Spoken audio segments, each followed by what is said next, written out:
Ako používať bylinu na parku? V prvom rade si pripravíme zmes bylín a 2 litre vriacej vody. Povaríme túto zmes 10 minút vo vriacej vode, tak ju odstavíme, pripravíme si miesto, ktoré musí byť pokojné, príjemné, môžeme si pustiť relaxačnú hudbu. Pripravíme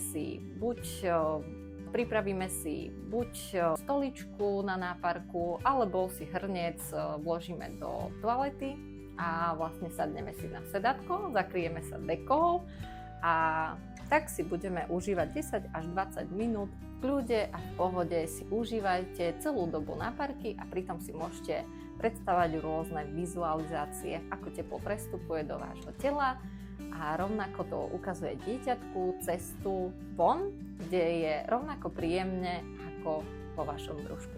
Bylinu na parku môžete využívať od 38.